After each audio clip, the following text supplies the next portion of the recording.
మాదాస్ గంగాధరం గారు, వేదిక మీద ఉన్నటువంటి డిసిసి ప్రెసిడెంట్ పెద్దలు సోదరులు ధనంజయ రెడ్డి గారు, సెంట్రల్ బ్యాంక్ అధ్యక్షులు ధనంజయ రెడ్డి గారు, టౌన్ కాంగ్రెస్ ప్రెసిడెంట్ అయినటువంటి చాట్ల నరసింహారావు గారు, రమణయ్య నాయుడు గారు, అదేవిధంగా సోదరులు మాజీ శాసన మండలి సభ్యులు రుద్రరాజు గారు, కాంగ్రెస్ నాయకులు వివేకానంద రెడ్డి గారి తనయుడు ఏసీ సుబ్బారెడ్డి గారు, అదేవిధంగా వేదిక మీద ఉన్నటువంటి నా హృదయపూర్వక నమస్కారాలు తెలియజేస్తూ ఉన్నాను. ఈ రోజున మనం అందరం కూడాను ఎన్నికల సమాచార విషయాలన్నింటినీ కూడాను పెద్దలు తెలియజేశారు. ఈ రోజున కాంగ్రెస్ పార్టీలో ఉన్నటువంటి నాయకులు పదవులు అనుభవించి అన్నీ కూడాను పనులు పబ్బాలు చేసుకొని ఇవాళ కాంగ్రెస్ పార్టీని ఎండగట్టి వెళ్ళిపోయి ఒక గ్లోబల్ ప్రచారం చేస్తా ఉన్నారు.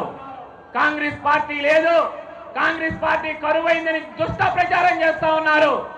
కాంగ్రెస్ పార్టీ ఎక్కడికి పోదు. మన చిరంజీవి గారు చిరంజీవే కాంగ్రెస్ పార్టీని సజీవంగా బతికిస్తారన్నటువంటి విషయాన్ని నా అక్క చెల్లెళ్ళకి, నా అన్నదమ్ములకి అందరికీ కూడా తెలియజేస్తా ఉన్నాను. గతంలో కూడా కాంగ్రెస్ ప్రభుత్వాన్ని జగన్మోహన్ రెడ్డి గారి ప్రభుత్వం కూలదోయాలని చెప్పి చూస్తే అవిశ్వాస తీర్మానం పెట్టిన రోజున ఇప్పటికీ గుర్తుంది ఆ మాట చిరంజీవి గారు అన్న మాట. ఎవడైనా పడగొట్టాలని చూస్తే ఈ కాంగ్రెస్ ప్రభుత్వాన్ని నిలబట్టే దమ్ము ధైర్యం నాకుంది అని చెప్పని చూపించినటువంటి ఏకైక వ్యక్తి మన చిరంజీవి గారు, డాక్టర్ చిరంజీవి గారు అన్నటువంటి విషయాన్ని సవినయంగా మీకు తెలియజేస్తూ ఉన్నాను. మరి ఈ రోజున ఈ కాంగ్రెస్ పార్టీని ఏ విధంగా ముందుకు తీసుకెళ్లాలి, ఏ విధంగా విజయం సాధించాలి అని చెప్పని శ్రీకారం చుట్టి ఈ పక్కనున్నటువంటి శ్రీకాకుళం నుంచి ఇటు వైపున వచ్చి మళ్ళా అనంతపురం దాకా వెళ్ళి ఈ రాష్ట్రంలో కాంగ్రెస్ పార్టీని మళ్ళా పునరింప చేయాలి, విజయ పతాకం వేయాలి అని చెప్పి నడుం బిగించినటువంటి రథసాగర్కి మనం అందరం కూడాను చేయూతనివ్వాలి. ఈ కాంగ్రెస్ పార్టీని మళ్ళా బతికించుకోవాలి అన్నటువంటి విషయాన్ని నేను మీకు తెలియజేస్తా ఉన్నాను. ఇదంతా గ్లోబల్ ప్రచారం. ఎక్కడ నాయకుల పైన ప్రజలందరూ కూడా ఆనాటి ఇందిరాగాంధీ నుంచి ఈనాటి ముఖ్యమంత్రి కాంగ్రెస్ పార్టీలో పనిచేసినటువంటి ముఖ్యమంత్రులు సైతం పేద ప్రజల గుండెల్లో చేసినటువంటి సంక్షేమ పథకాలు, అభివృద్ధి పథకాలు అన్నింటినీ కూడా గుర్తుపెట్టుకొని ఏ గ్రామంలోకి పోయినా ఎక్కడికి పోయినా మేమున్నాం, ఆ నాయకుడు మిమ్మల్ని మోసం చేస్తే మేము మీ వెంట నడుస్తామని చెప్పని ప్రతి గ్రామంలోనూ ప్రతి పట్టణంలోనూ మరి ఇవాళ మన వెంట కాంగ్రెస్ వెంట ఉన్నారన్నటువంటి విషయాన్ని మీకందరికీ కూడా గుర్తు చేస్తా ఉన్నాను. అదే విధంగా ఈరోజు చూస్తే నాకు గతంలో ఈ ప్రాంతంలో పెద్దల జనార్దన్ రెడ్డి గారి ఆ రోజున నన్ను రాజకీయాల్లోకి తీసుకొచ్చినప్పుడు రామనారాయణ రెడ్డి గారి సారథ్యంలో మరి సెంట్రల్ బ్యాంక్కి రావడం జరిగింది.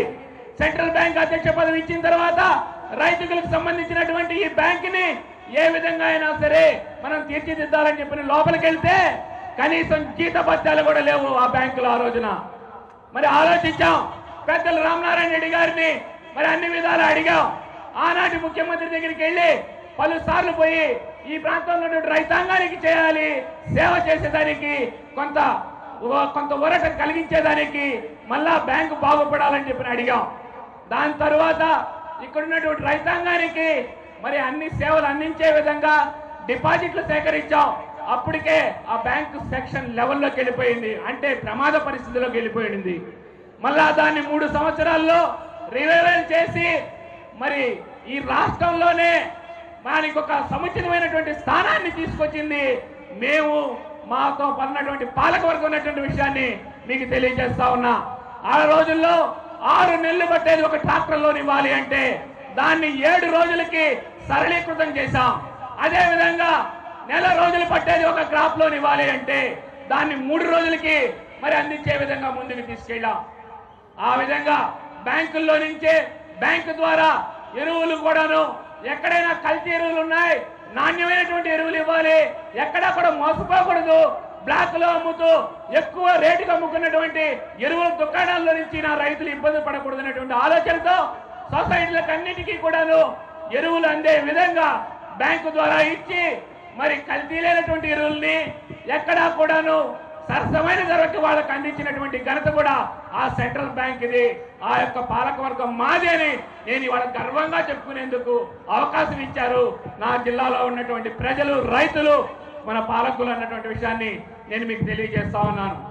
అదేవిధంగా ఎక్కడైనా కూడా సరే వడ్డీ మీద రుణాలు ఇస్తూ ఉంటే మరి ఎక్కడా కూడా బ్లాక్ లో మరి చూస్తూ ఉంటే 10 రూపాయల వడ్డీ, మరి 3 రూపాయల వడ్డీ అని చెప్పి బయటికి వెళ్ళి తెచ్చుకుంటా ఉన్నారు. ఇది మంచి పద్ధతి కాదు. బంగారు పైన ఇచ్చేటువంటి రుణాన్ని మన రైతుకి సకాలంలో మరి తక్కువ వడ్డీకి ఇవ్వాలనేటువంటి ఆలోచనతో మరి తక్కువ వడ్డీతో ఇప్పించినటువంటి బాధ్యత కూడా తీసుకున్నటువంటి విషయాన్ని కూడా తెలియజేస్తున్నాను. మరి అదేవిధంగా శాసన మండలి స్థానానికి మరి కాంగ్రెస్ ప్రభుత్వంలో నాకు అవకాశం ఇచ్చారు. మరి ఎక్కడా కూడాను మరి ఇక్కడ ఉన్నటువంటి కాంగ్రెస్ కార్యకర్తలు కానివ్వండి, జిల్లాలో ఉన్నటువంటి ఎంపీటీసీలు కానీ పార్టీలకు అతీతంగా మరి నాకు ఓటు వేసి ఈ అవకాశాన్ని ఇచ్చి పెద్దలు ఆశీర్వదించే విధంగా శాసన మండలి ఎన్నికల్లో నాకు అవకాశం ఇచ్చారు. దాని తర్వాత మీ ఆయన రామనారాయణ రెడ్డి గారు నాకు చెప్పారు, సూళ్లూరుపేట ఇన్ఛార్జిగా ఉండవు పని చేయండి అని చెప్పినేసి సూళ్లూరుపేట ఇన్ఛార్జిగా ఉన్నాం. అక్కడ ఉన్నటువంటి 2 మున్సిపాలిటీలు, 2 మేజర్ పంచాయతీల్ని మున్సిపాలిటీగా తీర్చిదిద్దుకున్నాం పెద్దలు రామనారాయణ రెడ్డి గారు అడుగుజాడల్లో. అదేవిధంగా 6 మండలాలు ఉన్నటువంటి ఆ ప్రాంతాన్ని ఒక రెవెన్యూ డివిజన్ గా తీర్చిదిద్దుకున్నాం. అదేవిధంగా మంచినీటి సమస్యలు అయితేమి, అక్కడ వంతెనలు అయితేమి, రోడ్లు అయితేమి అనేక అభివృద్ధి కార్యక్రమాలు సాధించాం. నాకు ఒక్క అవకాశం వచ్చింది ఇవాళ లోక్సభ స్థానానికి వెళ్లేందుకు. మళ్ళా మీరు ఆశీర్వదించండి. నేను అదే విధంగా మీతో కలిసి పనిచేస్తాను. మన ప్రాంతంలో కేంద్ర ప్రభుత్వంలో ఉన్నటువంటి నిధులు తీసుకొచ్చి మన ప్రాంత ప్రజల యొక్క వాణిని మన లోక్సభలో వినిపించి మన సమస్యలను పరిష్కరించేదానికి నాకు అవకాశం ఇవ్వమని చెప్పి మిమ్మల్ని అందరినీ కూడా కోరుతూ ఉన్నాను. మీ అందరి ఆశీర్వాదంతో ఇంత దూరం వచ్చాను. ఇంకా కూడా నాకు అవకాశం ఇస్తే తప్పకుండా రైల్వే లైన్లు ఈ ప్రాంతాల్లో ఇప్పటికే ఎప్పుడో మంజూరైనటివి ఎవరు కూడా పట్టించుకోలేదు.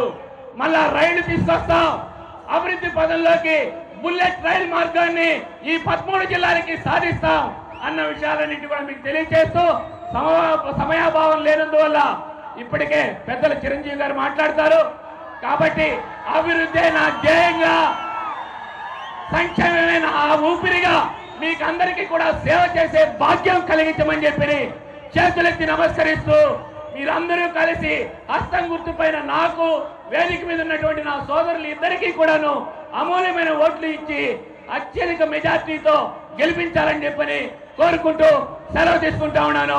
జై హింద్, జై కాంగ్రెస్. వేలాది కాంగ్రెస్ పార్టీ నాయకులు